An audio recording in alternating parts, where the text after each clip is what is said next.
itu simbolnya Zen. Segala sesuatu itu kosong. Jadi kosong itu ya tidak ada maknanya. Kegiatan hanya kita aja yang bikin seolah-olah penting. Kamu pilih-pilih sendiri, ini penting, ini nggak penting, ini sip, ini nggak sip, ini enak, ini nggak enak. Itulah permainan kita di dunia. Hakikatnya kosong, istilah wuwe, nggak ada apa-apanya. 5 unsur tadi ya. Kalau wuwe itu secara harfiah nama besar, kekayaan, apalagi yang kamu tidak penting, berbuat apa, pasangan cakep, apalagi enggak, semuanya tidak kosong. Berbuat apa-apa. Itu mari kita kamu punya pasangan cakep paling bertahan berapa tahun? Tidak ada 20 tahun kita kecuali operasi plastik. Wajar saja, tidak semua. Ya kan, operasi plastik pun nggak lama kan? Nggak tahan lama, kamu bawa keluar kena panas mesti leleh. Seseorang silakan mengalir saja dengan mau operasi plastik gitu ya. Alam. Jadi segala sesuatu itu kosong. Tinggal kamu sebut, terus kamu pilih apa yang sangat penting. Bahkan beberapa minggu yang lalu Tuhan sekalipun ternyata selama ini bukan Tuhan yang sebenarnya, hanya konsepku tentang Tuhan. Bukan kita tawuran, ini mungkin bukan Islam yang benar yang kita tawurkan, hanya persepsi kita masing-masing tentang Islam. Yang satu gaya Sunni, yang satu gaya Syiah, dan tawuran berapa abad. Yang diperebutkan kosong. Dan berapa persen apa sih yang diperebutkan? Islam yang sejati, Islam yang benar, atau ini hanya menghambat? Apa akeh-akehan jumlah pengikut? Tidak ada gunanya. Atau banyak-banyakan pengaruh? Nah, jadi kalau sudah pengikutnya banyak terus ngapain? Yin yang itu berarti menyarankan akhirnya juga kosong. Nama besar, popularitas. Memangnya enak kalian populer itu. Kamu nonton artis di TV itu kan kepingin luar biasa. Aku yang jadi artis ya. Naik panggung semua orang teriak. Secara alami. Atau ya enak kayak gitu. Saya nggak jamin. Kamu sekarang masih bisa nongkrong, bisa ngangkring, bisa ngerokok pinggir jalan. Coba kamu jadi artis. Nggak iso. Manifestasinya yin yang artis itu begitu nggak laku pasti miskin. Kenapa? Gaya hidup.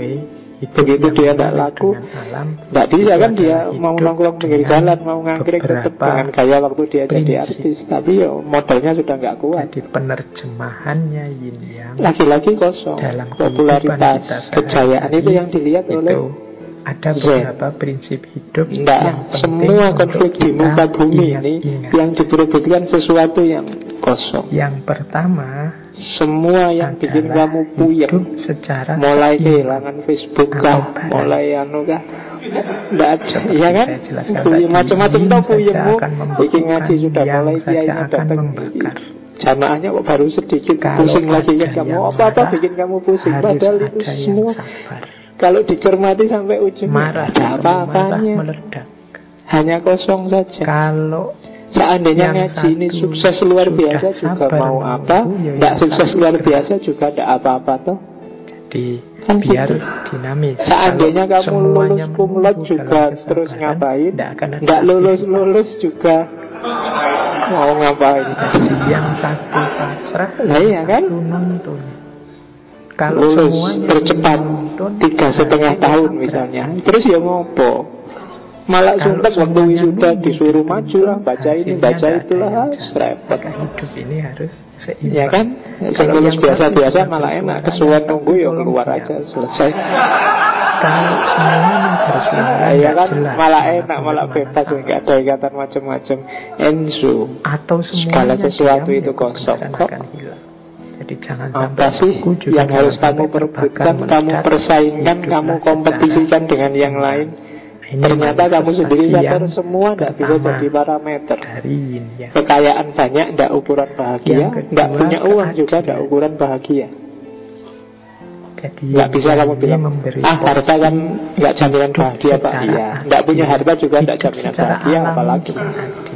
Jadi tidak semuanya kosong. Nama besar juga kosong. Orang lain dengan gelarmu profesor, doktor, haji, kiai, BMW, BMX, MSI, banyak kan? Tapi ya kalau buat apa? Hanya 10 ya silahkan mengambil 10. Mati tidak ada yang dibawa. Itu adil. Ya kan, di rumah juga misalnya kamu punya anak, anakmu juga nggak beda, kamu ada dokternya apa enggak, ada profesornya apa enggak. Piring, yo, kita makan bapakmu juga nggak kaget, Pak saya sudah dokter loh, dokter di apa tole kan gitu.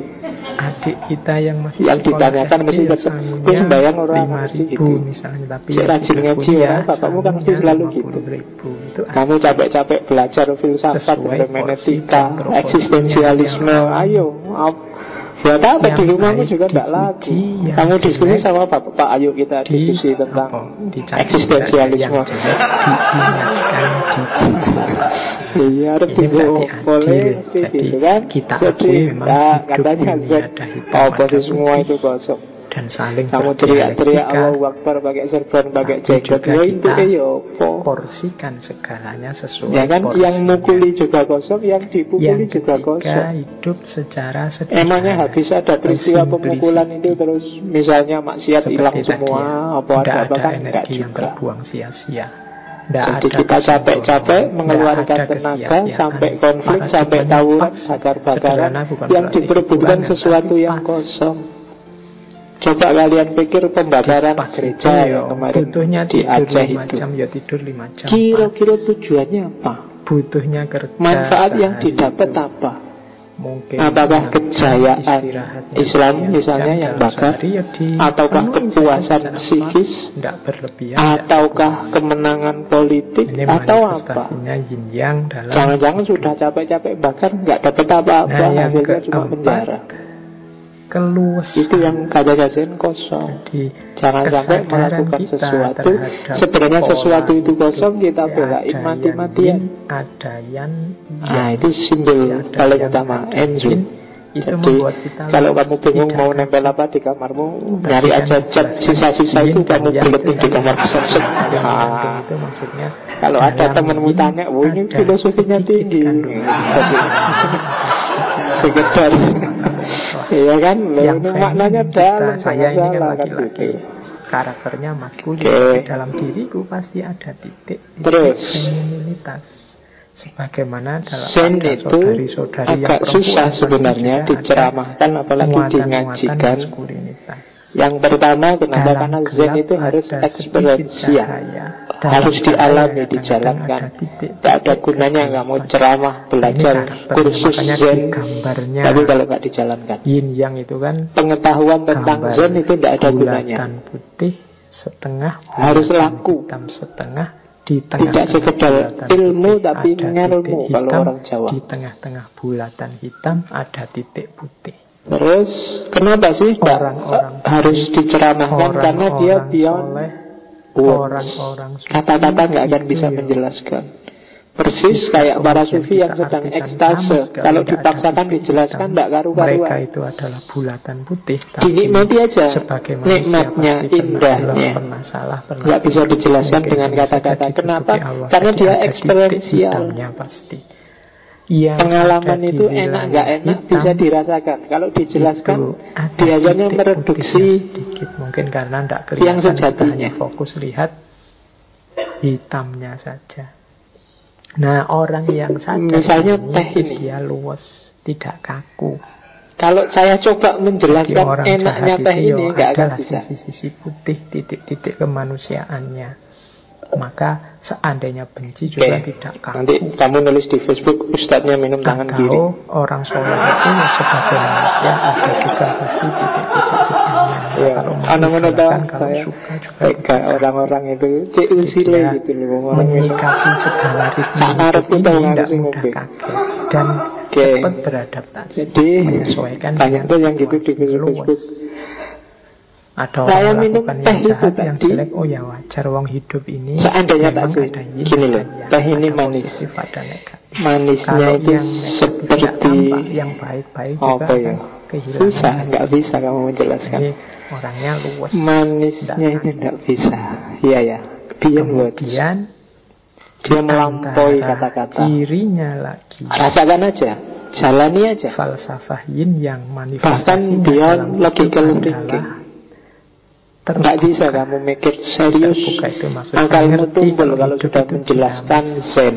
Saling mempengaruhi. Dimensinya dimensi eksperiensial. Untuk mendapatkan indahnya punya pacar, tidak enaknya punya selingkuhan, itu hanya bisa dijelaskan, bisa dipahami yang pernah ngalami. Karena dia terbuka, dia yang enggak bisa. Sehat. Kamu nggak bisa bilang pacaran itu nggak enak, Pak, bikin hidup nggak tenang, mikir terus. Kamu punya pacar nggak punya, Pak? Nggak iso. Penjelasanmu nggak valid. Kenapa? Kamu nggak ngalami langsung. Hitam juga. Eksperiensial harus kamu alami. Kalau aku terbuka, kalau enggak usah ngomong. Yang kamu jelaskan, yang ngalami aja menjelaskan, bingung dia jelaskannya gimana. Apalagi nggak ngalami. Kalau aku tertutup, ya yang ngalami pacaran itu ganggu nggak, Mas? Apalagi yang ada di gimana ya? Ganggu sih ganggu. Orang yang kan mesti gitu dia. Hukum kecuali sudah putus. Itu biasanya malah lulus. Kalau sudah putus, dia mau yang jelek-jelek aja. Dan yang terakhir, tapi yang jelas dia ngalami.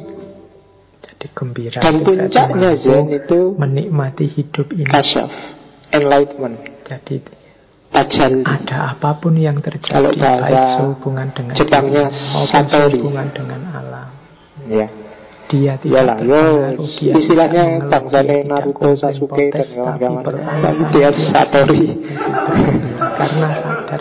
Ya minggu depan kita ngomong samurai. Karena kemarin kita rusak. Tapi satori itu artinya pencerahan. Akhirnya tajalli. Matilah sekarang. Bebas dari kesulitan. Penjara pemikiran, penjara rasa, penjara egoisme. Pengalaman yang jernih, yang otentik, dengan luas, dengan terbuka, itu satori. Sederhana. Tapi hidupnya orang yang mengerti ritme diawali dari laku ini, kecenderungannya dia yang ujungnya adalah orang pencerahan. Mudahnya orang yang pencerahan itu kalau di Zen semacam pemahaman tentang hakikat hidup. Seperti sindiran. Kalau bahasanya orang Jawa sudah ngerti sangkan paraning dumadi. Huliko halua, diciptakan selalu awal dan akhir, sudah bisa menjawab pertanyaan mengapa saya hidup dan mau kemana saya ini. Berarti sudah tercerahkan. Kita punya karakter. Tapi tidak sekedar dia hafalkan teorinya, dia mengalami langsung, eksperiensial. Kalian mungkin tak tanya kenapa kamu hidup, bisa jawab, tapi kan jawabannya apalah. Sehingga kita dari kitab-kitab fikih, dari kitab-kitab tasawuf. Apapun yang kalau sekedar hafalan anak SD bisa. Misalnya, tapi ini awalnya harus disadari, dijalankan dan mengalami puncak. Terus satori. Nah itu Zen. Ada ritmenya, ada hukumnya, sehingga kita ada cerita ketika Bodhidharma. Jadi ini berarti apa? Ingin menyeleksi murid-muridnya yang terbaik. Yin yang dalam hidup itu di antara muridnya nanti ada namanya Huike. Huike ini mantan secara adil, panglima perang, luwes, terbuka. Dia ingin masuk jadi Buddha, awalnya dicuekin oleh Bodhidharma. Dia sampai nunggu di depan kuil itu sampai panas-panasan berhari-hari, tapi dilirik aja enggak sama Bodhidharma. Sampai kemudian beberapa hari kemudian baru Bodhidharma lewat, terus dia bilang, saya sungguh-sungguh loh ingin jadi Buddha. Terus Bodhidharma bilang, buktinya apa? Dia ngambil pisaunya, terus tangan kirinya dia potong sendiri. Ini buktinya kesungguhan saya. Gimana? Sungguh-sungguh itu saya? Bodhidharma cuma senyum, ya lumayan lah. Iya, serius. Ini bukan bahasaku. Memang di bukunya bilangnya gitu. Ya lumayan, tidak apa-apa. Dan dia jadi murid yang paling dekat nanti sama Bodhidharma. Satu ketika ada ujian, murid-muridnya ditanyai satu-satu. Jadi biasa kan waktu ujian itu semua pamer pemahamannya masing-masing. Apa sih Buddha itu? Jawab panjang. Satu lagi, apa sih Buddha itu? Jawab, apa sih Buddha? Begitu sampai Huike, apa sih Buddha itu? Terus dia diam, terus menunduk dan diam saja, nggak ngomong apa-apa. Nah, katanya berdiri, ini nanti sebenarnya muridku yang paling baik, yang bisa meneruskan ajaranku. Ya. Cuma ya nggak bisa kamu tiru triknya. Nanti dosennya ujian lesan, kamu diam aja Pak. Saya niru Huike Pak. Saya paham lewat pengalaman, tidak lewat kata-kata. Sama kayak muridnya Sunan Bonang yang nanti dijadiin murid dulu Sunan Kalijogo itu, Syekh Jangkung. Waktu semua santri yang lain diuji bacaan syahadatnya, Syekh Jangkung tidak membaca syahadat. Dia keluar dari masjid, naik pohon kelapa paling tinggi, terus menjatuhkan diri ke bawah. Dan waktu bilang, lu kamu itu disuruh syahadat sampai segitunya. Lu, saya yang syahadat nggak cuma mulut saya, hidup saya juga syahadat ini. Oh, itu kan keyakinan yang serius. Sekarang kan banyak orang yang percayanya nggak serius. Saya nggak tahu kalian masuk yang serius apa enggak. Kayak ceritanya, saya ingat waktu panas-panas gini ada cerita Mullah Nasruddin itu, Nasruddin Hoja. Dia kan ulama besar. Satu ketika banyak orang banyak ke dia, Mullah, ini kemaraunya kok agak panjang ya, mbok sampean mendoakan kita biar hujannya turun. Mulanya, enggak usah lah kalian berdoa sendiri. Ya nanti kita berdoa bareng-bareng sama jenengan. Enggak, saya enggak akan berdoa. Wong kalian imannya setengah-setengah. Lu, kita percaya kok. Kamu percaya bahwa Allah pasti menurunkan hujan? Iya, saya berdoa, saya percaya Allah pasti mengabulkan doanya. Bohong. Kalau kamu percaya, mestinya kamu kesini bawa payung, no. Buktinya kamu enggak ada yang bawa payung. Berarti keyakinanmu enggak full, enggak 100%. Kamu masih ragu-ragu doamu diterima apa enggak. Kalau kamu yakin Allah mengabulkan doamu, mestinya kamu kesini bawa payung. Ternyata nggak ada yang bawa payung, berarti setengah-setengah. Nah itu silahkan kamu tafsirkan sendiri. Dalam banyak hal kamu masih setengah-setengah kok. Kamu nggak berani kan berdoa, ya Allah, meskipun saya nyampe semester 13, semoga cum laude. Nggak berani kan kamu. Padahal kalau kamu yakin, ya mungkin saja. Kenapa enggak? Tapi kamu ragu-ragu kan sama Allah. Apa ya bisa Pak? Karena kamu sendiri gitu ya. Gimana doamu bisa mantep? Keyakinanmu selevel itu ya, dapatnya selevel itu. Karena Allah sendiri bilang, Ana inda dzanni abdi. Kalau kamu nganggap aku bisanya setengah, ya setengah nanti hasilnya.